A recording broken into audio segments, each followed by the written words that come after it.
Bonsoir Véronique, bonsoir, bonsoir. Donc on va parler ce soir d'un sujet très vaste qui est l'ère antédiluvienne, c'est-à-dire toute la période qui court en gros, on va dire, de moins 17 000, moins 7 000, on pourrait dire même non, pour être précis, moins 9 600, puisque le dernier déluge biblique a été authentifié par Robert Bob Ballard, le découvreur du Titanic, l'océanographe, qui a fait des études en mer Noire et qui a pu déterminer que le dernier déluge, celui dont on parle dans la Bible, aurait eu lieu en mer Noire et dans tout le croissant fertile autour des 9600 ans avant aujourd'hui. Hein, donc 7600 ans avant Jésus-Christ en quelque sorte. Hein. Donc l'ère antédiluvienne, c'est moins 9600, et puis ça remonte très loin. Ça remonte très loin. Quand on remonte, selon les légendes et les textes sacrés écrits, on est dans, je dirais, l'ordre de 130 000 ans derrière. Mais quand on lit les différents documents, et notamment les documents inclus dans les carnets de route du Major Andrew Wesley, ça nous fait porter encore beaucoup plus loin, autour de 650 000 ans. Alors je sais, ça fait très très loin, mais c'est une période pendant laquelle en fait l'humanité était en train de se construire, si je puis dire, et avant cette période, on n'a aucune information. Même avec Wesley, on n'a pas l'origine exacte de Sapiens, puisque au niveau des autres sapiens, enfin des vestiges de l'Homo sapiens, on remonte au mieux à moins de 150 000 ans. Alors que là, on est en train de parler de civilisation élaborée il y a 650 000 ans. Donc, vraiment, il y a un flou artistique sur cette période et sur ce qui s'est passé, puisque quand on va parler de l'ère antédiluvienne, cette période d'ère antédiluvienne, c'est une période assez floue. On peut la considérer d'ailleurs non pas comme de la préhistoire, mais je dirais plutôt, au vu des réactions des archéologues et de l'archéologie officielle, la non-histoire, parce que évidemment pour eux, on est dans une démarche linéaire, on part d'un être primitif, voire d'un primate, et on remonte lentement dans le temps vers une civilisation élaborée, en imaginant au mieux que cette civilisation a commencé à ressembler à quelque chose il y aurait 5000 ans, avec Sumer et tout ce qui est le bassin mésopotamien. En fait, ça a été de toute façon immédiatement démontré que, en fait, Sumer n'a jamais été la première des civilisations. D'abord parce qu'on a trouvé des vestiges des ancêtres des Sumériens directement en Europe centrale, hein, avec notamment de la proto-écriture de Tartaria et de Karanovo, qui prouve que cette proto-écriture a une similarité étonnante avec l'écriture cunéiforme de Sumer. Donc, et en plus, les tablettes ayant été faites en argile et ayant visiblement cuites du fait d'un incendie, donc elles sont parfaitement conservées, la thermoluminescence a prouvé que ces tablettes à Tartaria et Karanovo avaient plus de 1000 ans avant l'existence de Sumer. Et on sait aussi que Sumer, c'était un peuple essentiellement caucasien et non pas sémitique, je dirais d'aspect asiatique ou oriental.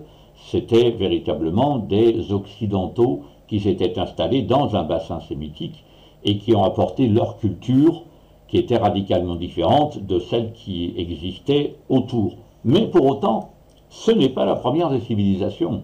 Ce qu'il faut retenir, c'est que par exemple, à Kambat, la cité engloutie de Kambat, à 181 km très précisément et par 40 mètres de profondeur, du sud de la péninsule indienne, on a trouvé là-dedans des poteries, des éléments en argile cuite, qui ont été facilement récupérés par le professeur Rao à l'époque du NIOT, hein, c'est l'Institut océanographique indien, et ça date des années 2000. Hein, et ils ont passé exactement à la thermoluminescence comme pour les tablettes de Karnovo, et là on s'est aperçu que Kambat datait de 8500 ans, pas 5000 ans, c'est-à-dire qu'elle avait déjà plus de 3000 ans à l'époque où Sumer venait à peine de naître.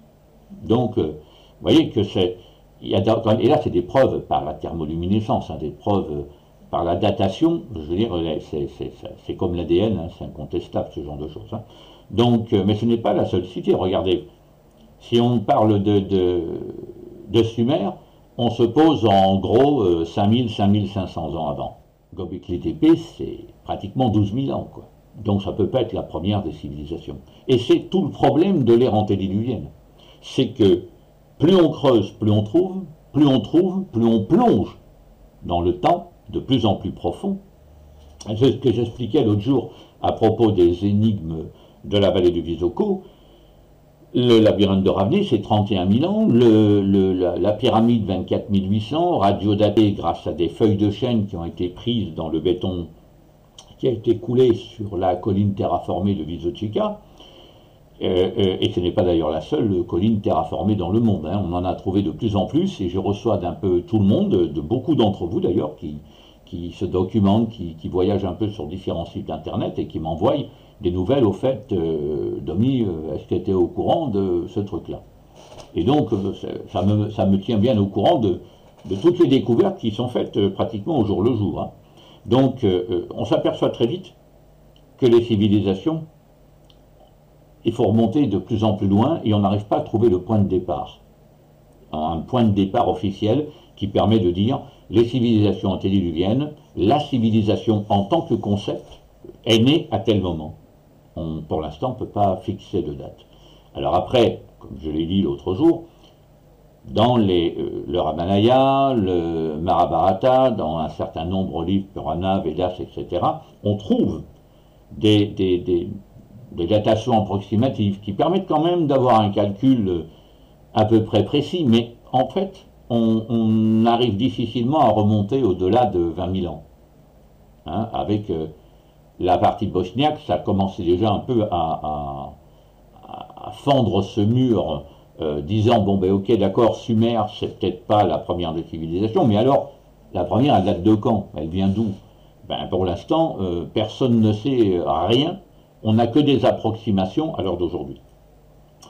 Et il faut se dire que cette ère antédiluvienne, c'est pas une période, comment dirais-je, insignifiante, inintéressante, non importante.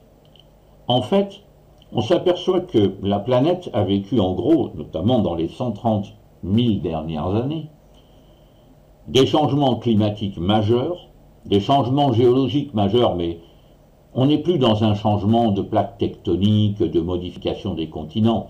On est en train de parler d'une période de 130 000 ans, on ne calcule pas en millions d'années là.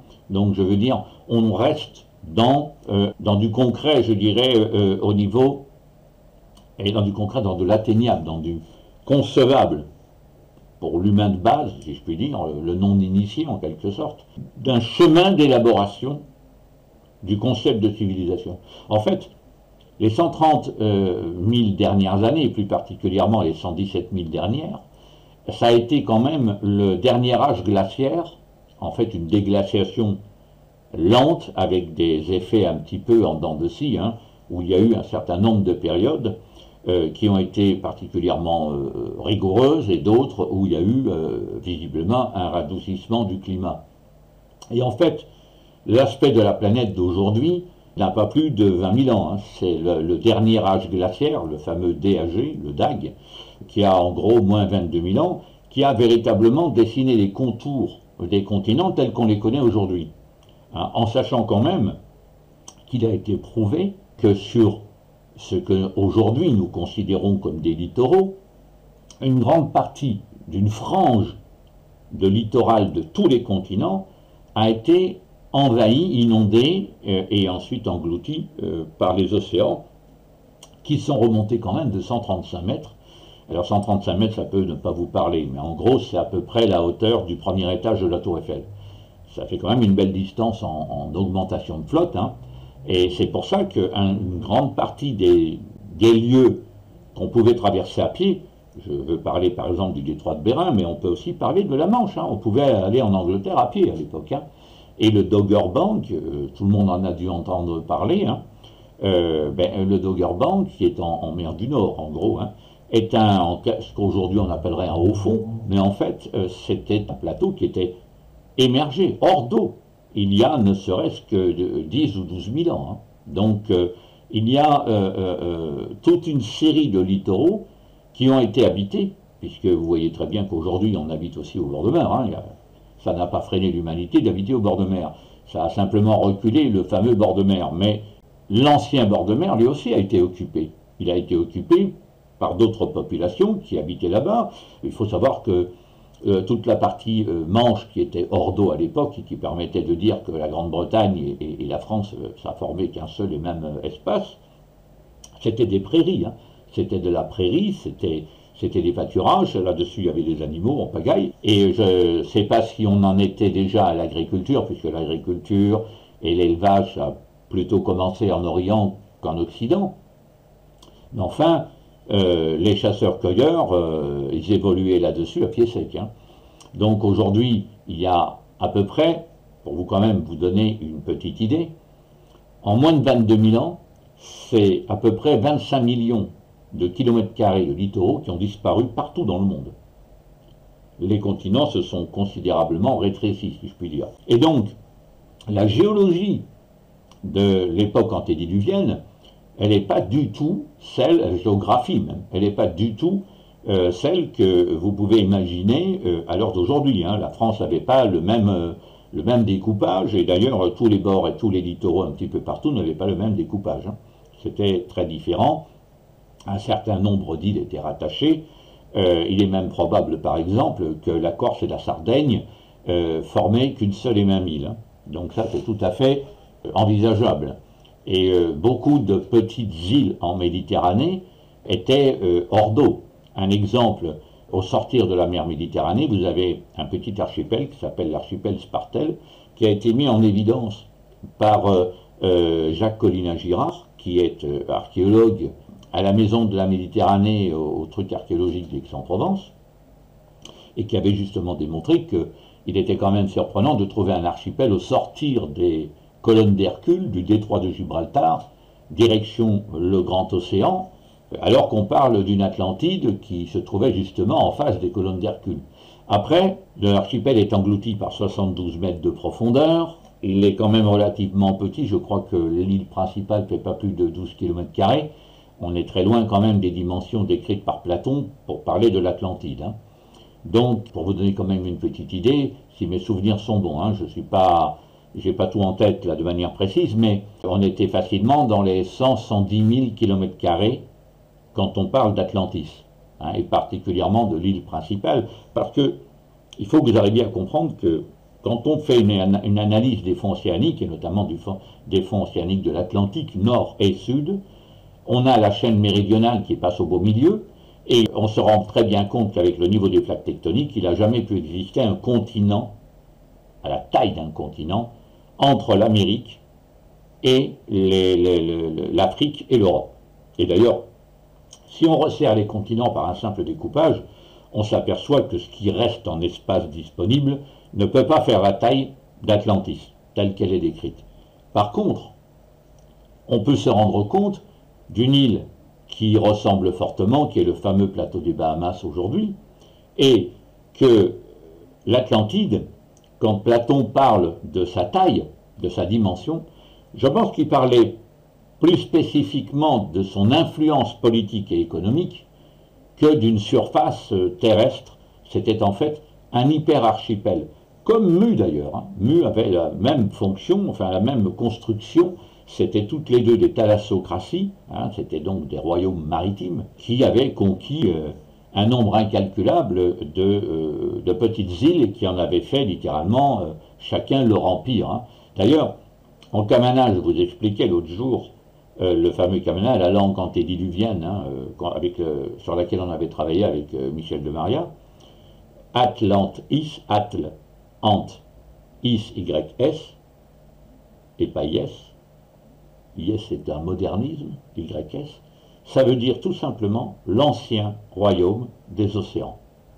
Donc c'est logique, il était déjà décrit comme un royaume maritime. Si on ne le voit plus, c'est évidemment avec ces 135 mètres d'augmentation du niveau des océans, ce qui fait que moi je ne suis pas du tout partisan de l'allégorie d'une disparition de l'Atlantide en un jour et une nuit, mais plutôt d'une remontée progressive de l'eau, d'une inondation complète des surfaces émergées et de l'obligation progressive, mais planifiée, de la population atlante dans deux directions. La direction de l'Amérique, et particulièrement l'Amérique centrale, la Mésoamérique. De là, on pourrait y reconnaître l'arrivée des Olmecs. Et de l'autre côté, ce peuple très mystérieux qui déboule quelque part sur les plages du Maroc et ensuite traverse en deux groupes, l'un qui suit le bord de mer et l'autre qui s'enfonce plus à l'intérieur du continent africain, tous les deux arrivant quand même en Égypte. Donc, et en Haute-Égypte, hein, c'est-à-dire sur une carte, la Haute-Égypte, c'est en haut, c'est pas en bas, quoi. Alexandrie, tout ça, c'est en bas. La Haute-Égypte, c'est plus du côté d'Assouan et compagnie. Voilà. Donc, ces deux peuples, en fait, sont peut-être le même peuple. Ce qu'on a appelé le peuple de Shamsur, or, le peuple des serviteurs d'Horus, pouvait tout à fait être le même peuple que les Olmecs. Les deux sont arrivés sur un continent vierge, l'ont rapidement colonisé dans les deux sens, sont arrivés avec une civilisation toute construite, c'est-à-dire qu'on ne trouve ni chez les Olmecs ni sur les Égyptiens cette progression qu'on aurait pu trouver dans les civilisations, du fait, j'allais dire, de la recherche par tâtonnement. En moins de 400 ans, la proto-civilisation qui existait en Haute-Égypte, qui s'appelle Nagada, est passée de chasseurs-cueilleurs, de petits pâtres, de petits bergers en quelque sorte, à des bâtisseurs avec un panthéon de dieux et une écriture extrêmement complexe. Donc je veux dire, ça fait partie de ces civilisations qu'on dit que c'est des civilisations qui ont hérité. Elles ne sont pas à l'origine des découvertes.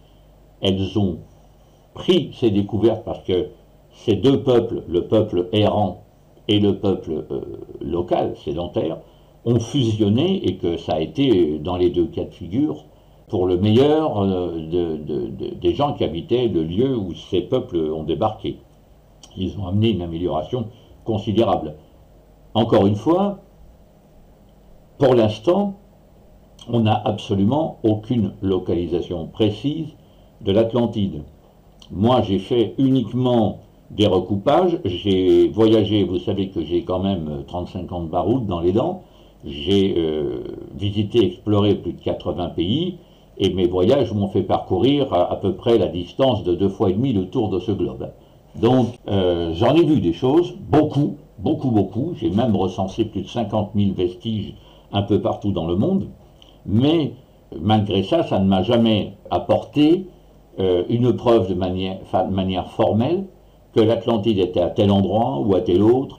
Ça a été impossible, et d'autant plus que le problème, comme pour Mu d'ailleurs, c'est que quand vous avez des empires aussi étendus, et une culture qui est aussi étendue, sur des kilomètres et des milliers de kilomètres, il n'est pas facile de dire ici était Atlantis, ici était Mu.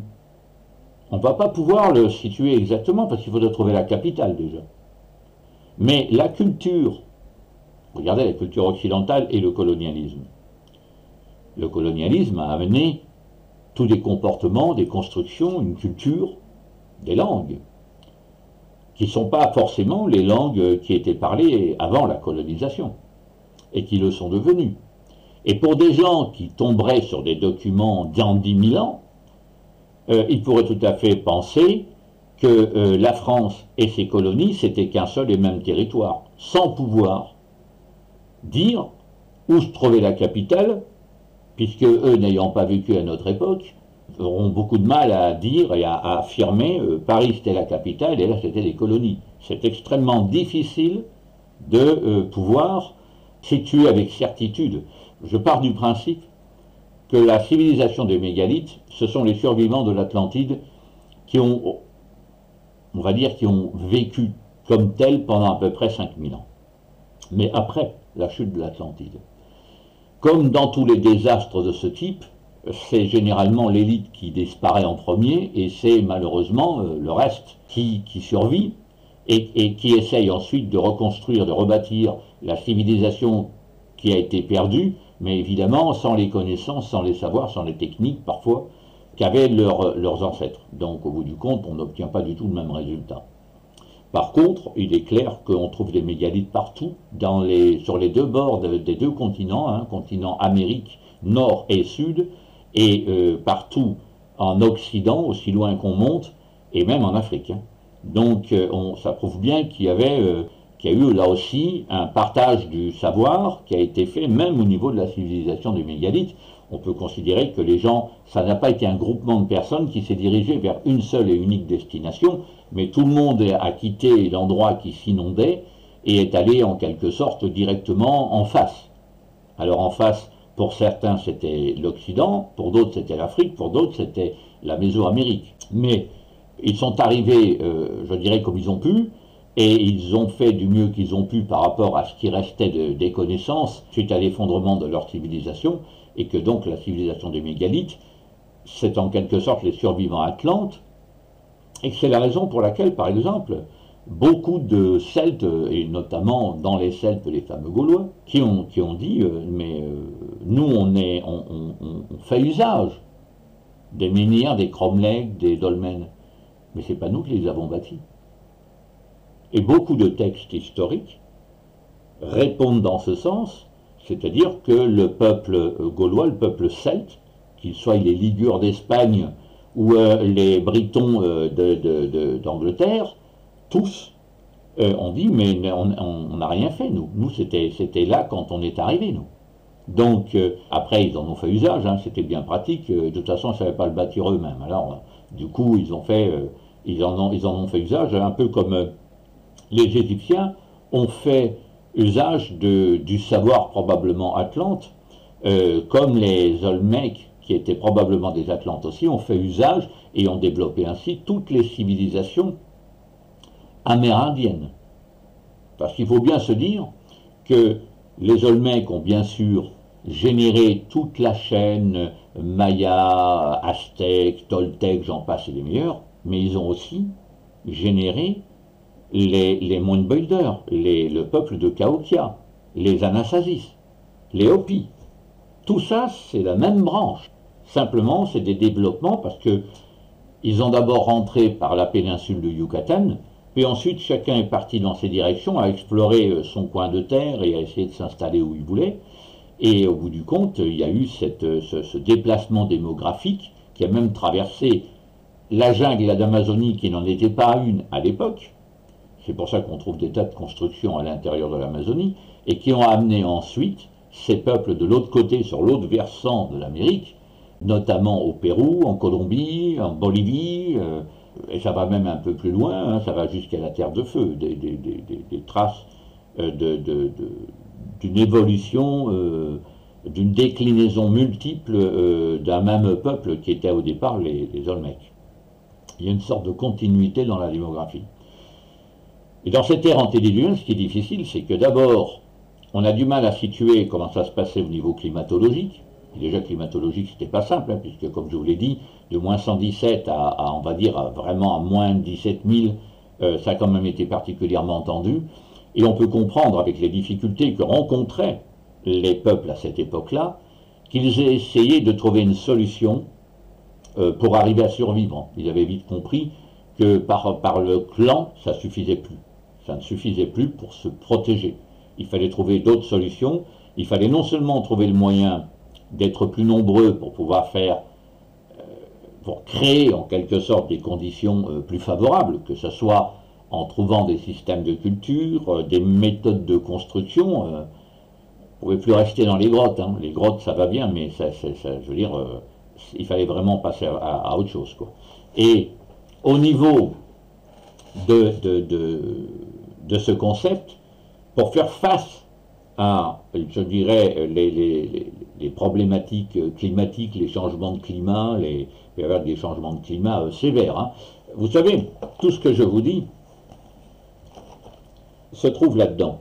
Je ne sais pas si vous le voyez là, voilà, se trouve là-dedans. C'est le tome 1 de civilisation antédiluvienne.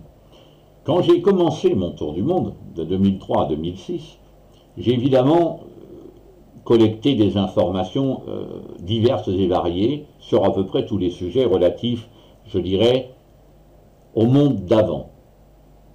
Ça a été un travail de Romain, plus de 3 ans, pour transformer toutes ces données en un bouquin, qui est devenu un best-seller d'ailleurs, qui essayait de présenter de manière assez cohérente à tout le monde, en gros, comment le monde était à cette époque-là et pourquoi des gens ont décidé d'inventer un concept. La civilisation est un concept, c'est pas un fait. Je veux dire, c'est pas venu comme ça naturellement. Hein. C'est à un moment donné, il a fallu que des clans décident de s'associer, qu'ils décident de créer une certaine structure pour arriver à se gérer, parce qu'on peut gérer un groupe d'une douzaine de personnes, allez, on va dire d'une centaine de personnes, mais quand on dépasse le millier, il faut franchement trouver d'autres structures. Hein. Ça peut vous paraître d'un banal affligeant aujourd'hui la manière dont notre civilisation fonctionne, mais dites-vous que c'est une sorte de perfectionnement par couche qui s'est effectué sur des dizaines de milliers d'années pour arriver au résultat qu'on a aujourd'hui. Ça n'est pas venu comme ça tout seul, et il y a eu pas mal de couacs entre les deux, des civilisations qui avaient commencé à bien se développer, qui ont été ensuite agressées, qui ont été envahies, qui ont été liquidées, d'autres qui sont partis sur des dérives parfois pas très sympas. Hein. Je veux parler notamment des Aztèques et de leur sens du sacrifice, si je puis dire. Effectivement, il y a une multitude de facteurs qui n'ont pas permis immédiatement à l'humanité de trouver ses marques. Quoi. Ils ont été obligés de véritablement imaginer, de travailler le chapeau. Quoi. Ce qui était quand même pas banal pour des peuples qui étaient relativement, entre guillemets, sauvages. Hein.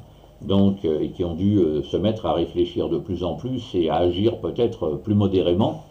Et d'ailleurs, si l'on regarde bien, toutes les peuplades sauvages ont eu des moments de vie relativement difficiles par rapport aux civilisations, puisque la civilisation avait réussi à rationaliser un certain nombre de choses. Alors attention, entendons-nous bien, notre civilisation aujourd'hui et les civilisations antédiluviennes, ça n'a strictement rien à voir. Hein. C'est à peu près aussi pareil qu'une photographie et son négatif. Hein. Donc, très clairement, les valeurs d'avant ne sont pas les valeurs d'aujourd'hui. Et je comprends tout à fait, tous autant que vous êtes, que vous vous sentez très mal à l'aise dans notre civilisation et que vous êtes intéressé et d'une certaine manière fasciné par les civilisations d'avant, mais tout simplement parce que la civilisation d'aujourd'hui fonctionne à l'envers, fonctionne même à revers, elle fonctionne complètement de manière chaotique rapport aux priorités qui étaient celles qui ont donné naissance aux premières civilisations. L'idée, c'était quand même de survivre aux éléments, de pouvoir bouffer, de pouvoir avoir un toit, de pouvoir se vêtir. C'était j'allais dire, des besoins qu'on pourrait appeler primaires, mais qui en fait étaient essentiels pour qu'ensuite, chaque individu à l'intérieur de ces civilisations pouvait penser, entre guillemets, à autre chose que ce qui était essentiel. Et la civilisation, ce qu'elle a apporté, le concept de civilisation, ce qu'il a apporté, c'est cette capacité de donner une chance aux gens qui étaient dans la communauté de pouvoir avoir sa part de sécurité, en quelque sorte. Alors après, à des degrés variables, on sait très bien qu'il y a eu des royaumes assez dictates. La République, elle date de Platon, hein, donc elle est quand même assez récente hein, par rapport au temps. Donc au niveau de ces civilisations, c'était l'interface entre où nous vivons. Si vous êtes sur une île, c'est pas pareil que si vous êtes sur un continent. Qu'est-ce que nous avons comme climat là où nous sommes et comment on l'affronte? Comment on va pouvoir se nourrir? Est-ce qu'il ne va pas y avoir, selon l'endroit où on est, des périodes où on ne va pas trouver de quoi manger? Et donc, franchement, comment va-t-on faire pour avoir des réserves? Comment on va s'organiser? Et si on fait des réserves, comment on se les partage? Vous voyez, il y avait des concepts que le chasseur-cueilleur, il n'en avait rien à foutre. Lui, il allait sur le pommier ramasser sa pomme, il enfourchait son poisson dans la rivière sans se poser la question de demain. C'était autre chose pour lui. Une civilisation, c'est même pas un concept qu'il pouvait imaginer. C'est petit à petit que ça s'est créé.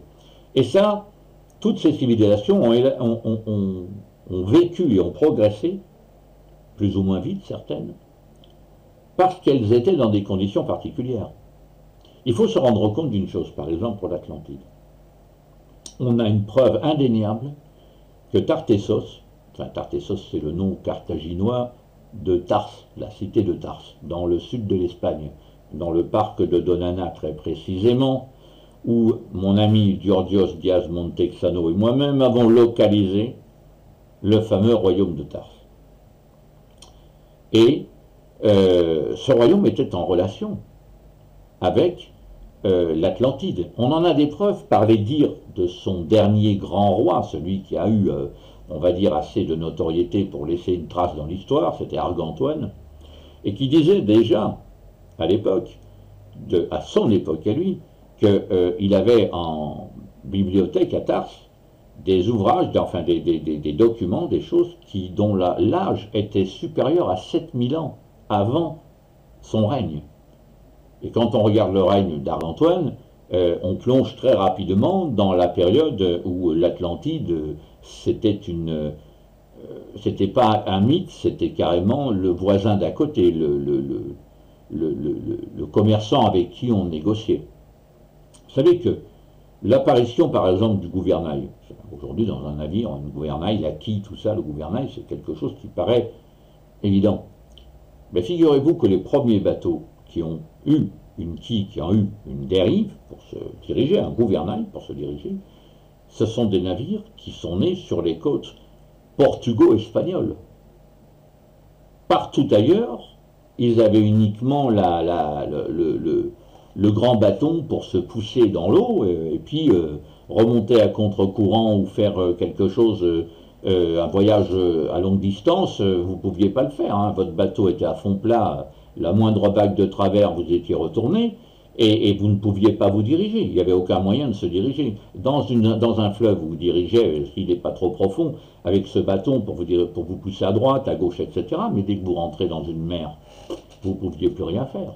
Le concept de voile, le concept de gouvernail, le concept de quille, il est né sur la côte portugo-espagnole. On n'a trouvé aucune trace aussi vieille qu'à cet endroit.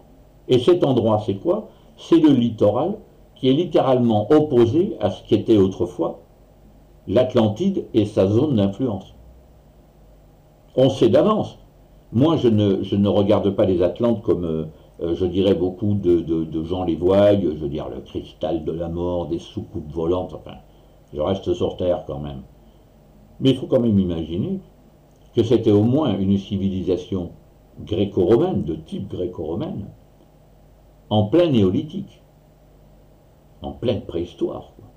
Des gens qui avaient des temples, qui avaient des bateaux, qui avaient des armes, il y a une armée d'1 200 000 hommes, si on donne crédit aux Timées et aux Crétias, et plutôt bien organisée. Hein. Et une armée d'ailleurs constituée un peu à la Suisse, c'est-à-dire qu'en fait l'armée c'était pas une armée permanente de soldats, c'était une armée qu'on pouvait lever en cas de menace.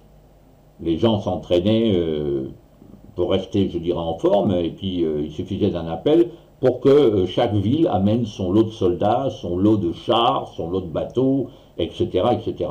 C'était quand même bien organisé. Il faut lire le Timée et les Crétias, vous allez être surpris. Timée et les Crétias, c'est Platon. Hein. Vous allez être surpris par le raffinement de l'Atlantide. Et quand on sait que l'Atlantide, c'est la dernière des civilisations antédiluviennes, enfin la dernière structurée de chez structurée, hein, qu'est-ce que c'étaient les autres? Parce que si on remonte dans le temps, Atlantis, Mu, Hyperborée, Antarctica, Agartha. Vous avez compris d'ailleurs mon intérêt pour l'Agartha, c'est extrêmement simple. Pourquoi aller trouver des vestiges de sociétés filles de la mère des civilisations si l'on peut directement aller à la source? C'est quand même plus intéressant. Et si avec les carnets de Wesley, ça vous raconte que là-bas, c'est pas des ruines, c'est simplement inoccupé, mais tout est, entre guillemets, opérationnel, ça vaut quand même le coup d'aller voir de près de quoi il en retourne. Donc, c'est un peu la raison pour laquelle j'ai cessé toutes mes explorations à la recherche de l'Atlantide, d'Hyperborée. J'ai quand même parcouru tout le nord canadien pour trouver Hyperborée. Je me suis fait chier même en Sibérie septentrionale et orientale.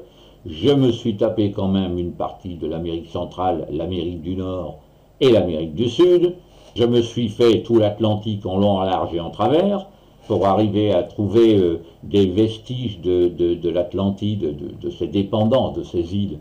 Parce que pour moi, c'est très clair, les Canaries par exemple, les îles du Cap-Vert, les Açores, les Bermudes, les Bahamas, évidemment, tout ça, c'est Atlantis, à mes yeux. Comme disait James Bradwell, l'Atlantide est en Atlantique, ou bien l'Atlantide n'existe pas. Je ne vois pas qu'est-ce qu'on vient la foutre en Méditerranée, qu'on la fout, je ne sais pas moi, au beau milieu de l'Afrique.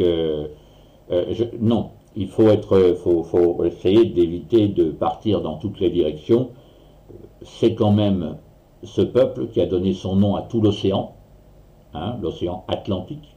Donc, je veux dire, il est clair que ça ne pouvait être que dans cet endroit. Après, est-ce qu'on cherche la capitale ou est-ce qu'on cherche les dépendances, les lieux d'influence? Très compliqué, hein, très compliqué. Je dirais que Tars pouvait très bien être une colonie atlante. On ne le saura jamais. Mais tout ce qui a été fait à Tars sort de l'ordinaire par rapport au reste des cités-États qui ont existé au sortir, à l'entrée du détroit de Gibraltar version la Méditerranée et tout autour.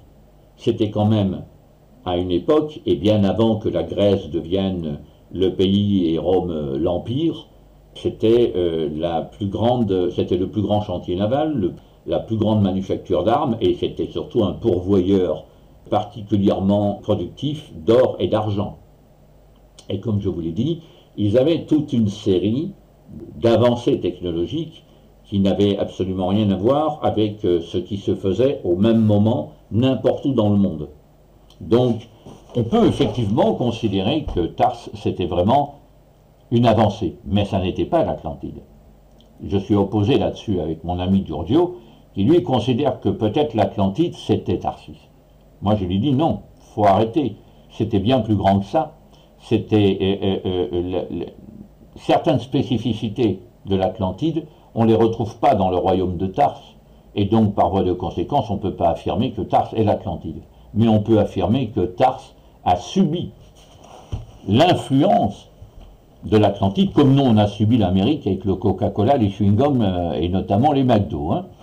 Ce qui est intéressant dans les voyages que j'ai faits, je regarde juste un petit peu pour saluer. Salut Ida, tout va bien. Bonjour Jocelyne. Non, non, non, alors pour répondre à Jocelyne, Sumer n'a jamais été submergé. Hein. Sumer évidemment a subi effectivement un déluge, et même Woolley, qui est un archéologue britannique qui a travaillé sur Sumer et compagnie, a prouvé certaines cités comme Our, Eridu, Sumer en soi, a été inondé à peu près de 2 mètres d'eau.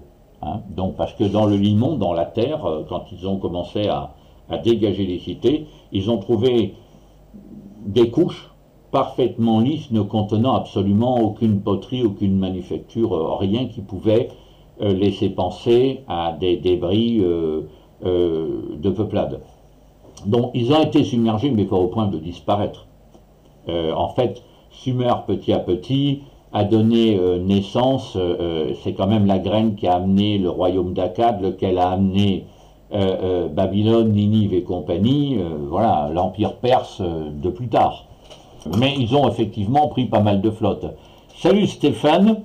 Alors, Jocelyne, erroné, les dates d'aujourd'hui de datation erronées, on ne peut pas dire que c'est erroné, on peut dire que c'est imprécis. La radiodatation carbone et la thermoluminescence sont quand même des techniques qui ont été plus qu'éprouvées. Et on a pu trouver, de toute façon la technique elle est très simple. Quand vous arrivez d'une manière quelconque de déterminer avec une certitude, admettons une date, posée sur un objet, admettons une poterie, si vous effectuez une thermoluminescence de cette poterie, vous allez obtenir un diagramme qui va vous donner, en quelque sorte, l'âge de la poterie, que vous avez déjà, puisqu'il y a une date dessus. Hein. Donc vous savez que ça date de 500 avant Jésus-Christ, admettons. Grâce à ce système de thermoluminescence et à ce système de témoins, on a pu créer en quelque sorte toute une échelle de temps, toute une échelle de datation sur la thermoluminescence qui a donné toute une série de diagrammes types, hein, de diagrammes de base, qui permettent en quelque sorte, comme des chiffres, hein, de vous donner un âge. Alors évidemment, il y a toujours une plage d'incertitude. Dans la thermoluminescence, elle est quand même beaucoup moins vague que dans la radiodatation carbone. Parce que la radiodatation carbone, le principe, il est différent. De toute façon, la radiodatation carbone ne peut fonctionner que sur de l'organique. Hein, on ne peut pas dater une pierre, on ne peut pas dater une sculpture. On peut uniquement dater l'âge d'organismes en décomposition. Et le principe est que si cet organisme est disposé entre des constructions, on peut estimer qu'il était là au moment de la construction. Donc, on essaye de compter en quelque sorte le nombre d'atomes de carbone, et plus particulièrement le nombre d'atomes perdus par rapport aux spécimens existants vivants aujourd'hui. L'idée, c'est que grâce à cette perte de carbone, on arrive à avoir une certaine idée de l'âge de l'organisme en question. Alors l'organisme en question, ça peut être de tout, hein. Ça peut être du bois, ça peut être des os, ça peut être de toute façon vivant. La radiodatation carbone, c'est quelque chose qui a vécu, qui a été vivant, voire qui contient de l'ADN. Hein. Donc, parce que l'ADN, je vous le rappelle, c'est pas que les êtres humains ou les animaux. Hein. L'ADN, il est végétal aussi. Hein. Donc, à partir de là, ils arrivent à retrouver un âge un peu moins précis, c'est vrai, où il y a des plages qui vont de, on va dire, moins 50 à moins 300, par rapport à la date qui pourrait être une date précise. Hein. Donc c'est en ça que je dis, ce n'est pas des dates erronées, au sens erroné à titre absolu. Évidemment qu'elles ne sont pas bonnes, puisqu'elles elles peuvent pas vous dire, c'est ce truc qui date du 21 juillet de l'an moins 5700 avant Jésus-Christ. Ça, c'est impossible aujourd'hui de pouvoir obtenir ce genre de précision. Hein. Mais ça nous donne quand même une précision assez intéressante pour arriver quand même dans les échelles géologiques à caser les trucs dans les échelles. C'est ce que j'ai fait quand j'ai fait mon tour du monde. J'ai trouvé des vestiges de tout âge, j'ai trouvé des choses de tout âge, et je me suis retrouvé non pas avec un puzzle seulement, mais avec des puzzles en couches successives par transparence. C'est-à-dire qu'il fallait que je prenne un artefact, que je dise, bon, celui-là, d'après la radiodatation carbone, on le pose ici. Mais par rapport à ces symboles, il serait plutôt légèrement avant celui-là.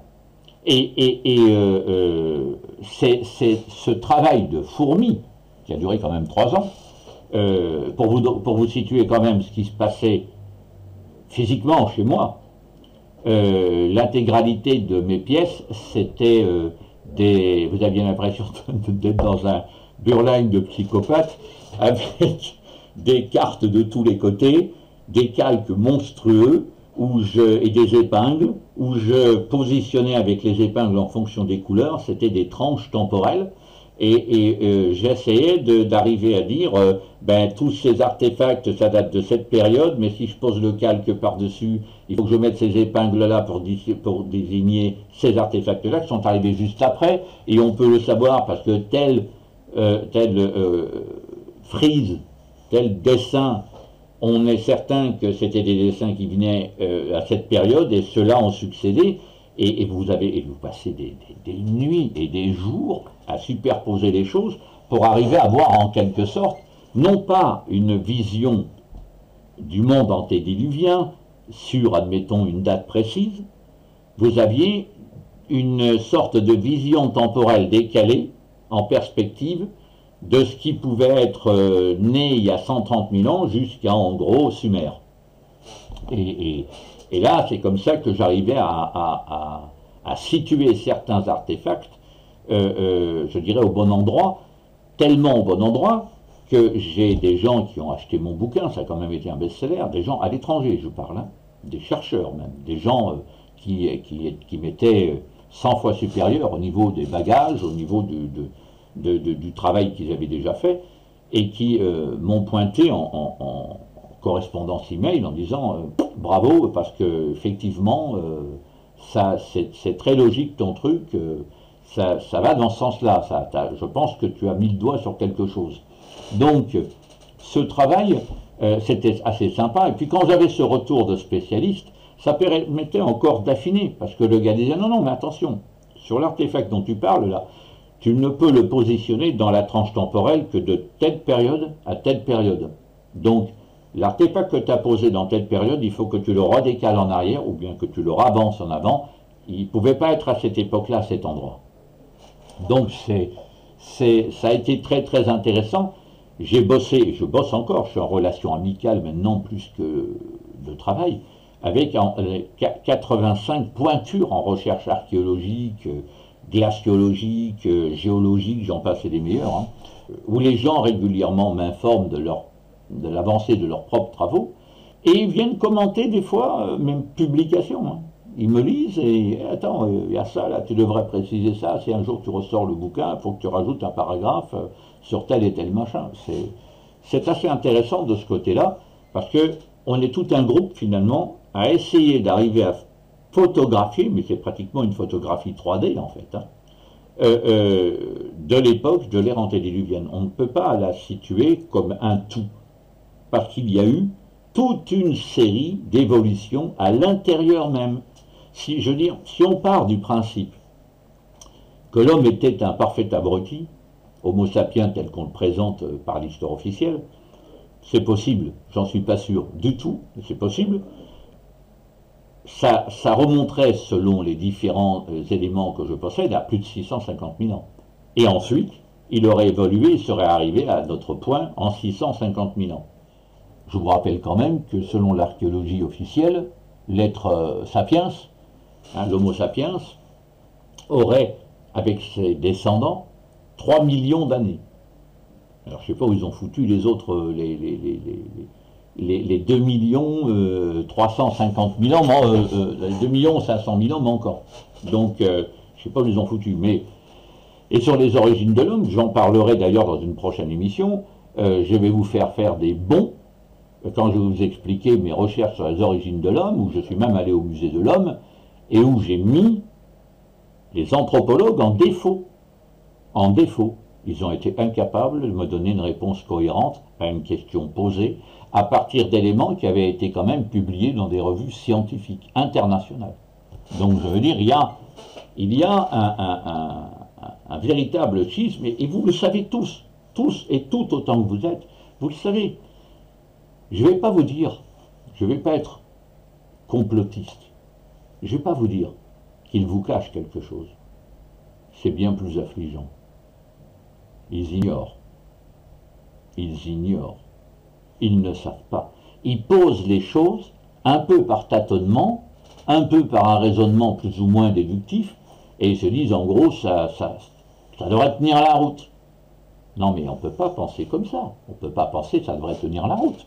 Il faut absolument pouvoir affirmer. Moi c'est une de mes démarches, et je pense que c'est la raison pour laquelle vous venez me voir, vous venez m'écouter, vous venez à mes conférences, etc., c'est parce que moi, j'ai pas envie de vous dire, ben vous savez, en gros, on pense que, d'après machin, ce serait ça. Ah non, non, moi, je peux pas entendre ça, moi. Je préfère même pas en parler dans ce cas-là.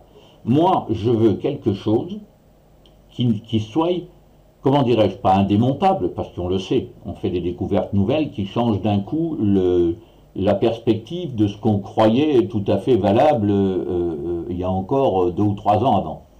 Mais, si je dois changer d'avis, va falloir m'argumenter sérieux, quoi. Vous allez devoir me donner des preuves, des éléments contre lesquels la contradiction va être très dure. Voilà. Et moi, ce que j'essaye de faire, ce que j'essaie de vous transmettre, c'est des choses sur lesquelles la contradiction, où elle a eu lieu, quel que soit son effrénement et les clashs possibles et imaginables qui ont pu avoir lieu sur le net ou ailleurs, et il en est sorti quelque chose d'à peu près cohérent, et sur lequel on va dire en gros, tout le monde est d'accord. C'est ce que moi j'appelle le concept du plus petit dénominateur commun. Quand vous prenez des légendes, vous prenez 10 légendes, et vous les disséquez, ces légendes, de préférence des légendes qui parlent à peu près de la même chose, notamment le déluge, par exemple. Vous prenez ces différents mythes et vous allez les découper, vous allez les disséquer, hein, un peu comme une opération sur la grenouille. Là, hein. L'idée, c'est d'essayer de trouver dans chacun de ces mythes ce qui se répète, ce qui a l'air constant. Dans les déluges, on a bien sûr, parmi les constances, il pleut, l'eau monte. Vous allez me dire, bon, dans tout déluge, c'est comme ça, Domi, ça va être difficile de faire moins plus petit dénominateur commun. Non mais d'accord. Mais après, on peut affiner. On affine. Dans certains, il y a une colombe, dans l'autre, c'est un oiseau, un corbeau, dans le machin, il y a une feuille, une branche d'un rameau d'olivier, dans l'autre pas. La pluie cesse de s'arrêter à un certain moment, très précis, c'est pas toujours le même, mais certaines légendes ont un plus petit dénominateur commun aussi dans le temps.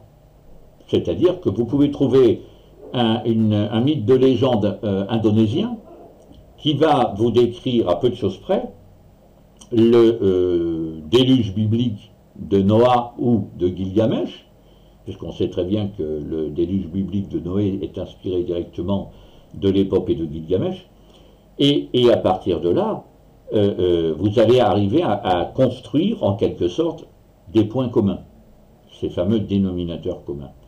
Et moi je pars d'un principe. Tout ce qu'on peut rassembler dans le plus petit dénominateur commun ne peut être que la vérité. À l'échelle planétaire, ça peut être que la vérité. Après, le reste, c'est des variations. Il est possible que l'une de ces légendes soit l'intégrale vérité.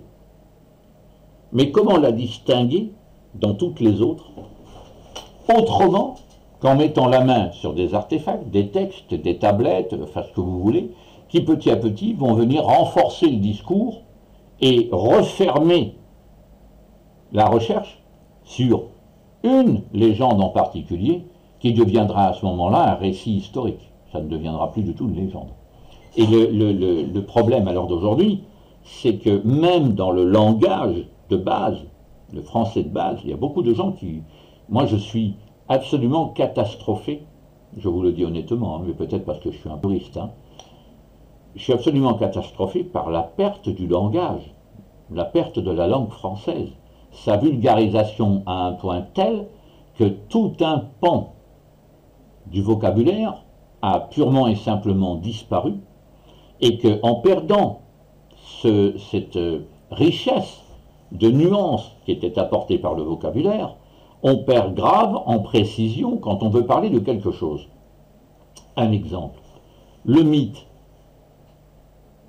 C'est la même radicalisation que le mystère. C'est le même radical. Étymologiquement parlant, on est très proche. Le mystère, ça n'a jamais été quelque chose d'inconnu. Le mystère, c'est quelque chose qui est connu, mais connu que par un certain nombre de personnes, et tout simplement parce que ces personnes-là ont été initiées à ce mystère, et ce mystère est une révélation tellement importante, enfin aux yeux de ceux qui détiennent cette information, qu'elle ne peut pas être diffusée à tout le monde. Donc le mystère, c'est une information qui est gardée secrète et transmise d'initié à initié. Parce que le bon peuple, si je puis dire, ben franchement, pour ces initiés, ils ne voient pas très bien à quoi ça pourrait leur servir d'apprendre telle ou telle chose. Après, ils ignorent qu'à l'intérieur de ce fameux bon peuple, ben, il y a des gens qui sont quand même suffisamment éclairés pour pouvoir peut-être même apporter des réponses à ces fameux initiés qui, eux, ont peut-être des questions sur lesquelles ils n'ont pas de réponse. Hein. Mais c'est toujours pareil, hein, c'est comme dans ce pays, on fout des étiquettes à tout le monde. Dans la France, on a perdu beaucoup de cette richesse de vocabulaire, de grammaire, d'orthographe, de syntaxe. Et du coup, beaucoup de gens balancent des infos avec le langage qu'ils ont, hein, l'acquis linguistique qu'ils ont, et qui est des fois insuffisant, ou carrément qui passe à côté. Il faut être précis. Et quand on travaille, comme je travaille, sur l'histoire du monde, les origines de l'homme et de ses civilisations, nom de Dieu, excusez-moi de jurer, il faut être précis. Je veux dire, si je dis n'importe quoi, vous allez me cataloguer en disant ce gars il raconte ce qu'il veut, quoi, il raconte vraiment n'importe quoi. Ce qui vous rassure en moi, c'est que vous savez que je m'auto-censure, que je m'empêche de porter un avis sur quelque chose, que je vous donne mon point de vue, mais mon point de vue c'est pas un avis, je vous dis. Un avis c'est un peu à la Grimaud, hein. Vous faites ce que je dis, hein, ce que je pense c'est la vérité, point barre, moi je suis la Bible, l'évangile selon Saint Jacques, voilà, alors que moi personnellement je dis voilà une information, voilà telle qu'on la récupère, à mon avis, enfin à mon point de vue, je pense que c'est ça, mais j'engage personne à me suivre. Si vous trouvez que j'ai raison, tant mieux. Et je vous explique bien sûr, parce que je n'aime pas dire à mon point de vue c'est ça, et puis je vous laisse là-dessus. Je vous explique pourquoi, à mon point de vue, je pense que. Voilà. Là, c'est très important quand on travaille sur l'histoire antédiluvienne, vous voyez un peu la période sur laquelle on travaille, il faut impérativement expliquer aux gens pourquoi vous pensez que les civilisations sont nées. Bon, elles ont rencontré évidemment des climats difficiles, la neige, la glace, la pluie, l'augmentation de l'élévation. Plusieurs fois, des forêts, des plaines entières ont été transformées en toundra. Le pergélisol en est encore une des dernières traces. Comme disait Jacques Bergier à un moment donné, il va bien falloir qu'on m'explique comment à l'époque glaciaire les hommes préhistoriques faisaient pour se nourrir, s'ils n'avaient pas déjà conçu le concept de réserve alimentaire. Et je vois très mal, je parle toujours pour Jacques Bergier, hein, je vois très mal le mec avec son harpon creuser 4 mètres de glace pour aller pêcher du poiscaille. Il faut être clair, il a raison. Jacques Bergier a totalement raison. Lors du dernier âge glaciaire, si Homo sapiens n'avait pas un minimum de connaissances sur l'agriculture, l'élevage, je dirais la rationalisation des ressources, on n'aurait jamais survécu à ce dernier âge glaciaire, c'est clair. Donc, je veux dire, il y a ce qu'on essaye de nous faire croire, le pauvre type dans sa grotte avec ses 3 branches et en peau de... Hein, et puis la réalité, moi j'ai toujours dit, je vous le dis franchement, moi je n'y crois pas à la préhistoire, à cette histoire linéaire, mais je suis d'accord pour qu'il ait pu y avoir une histoire circulaire, une civilisation qui progresse, qui monte à son apogée, qui décline, un moment de vide, et ensuite on recommence différemment, pareil, faut voir. Et en fait, quand vous regardez un gars dans sa grotte, vous voyez un homme préhistorique, mais si vous regardez le film quelques heures, voire quelques jours avant, vous pouvez voir aussi un naufragé d'un navire qui a atterri, d'un navire ou de n'importe quoi, hein, d'une civilisation qui a complètement disparu. Le gars, il lui reste, passez-moi l'expression, la bite et le couteau, et puis il fait avec ce qu'il a pu sauver des meubles, et c'est sûr qu'à ce moment-là, vous pouvez le trouver primitif. Moi, je l'appelle plutôt démuni que primitif.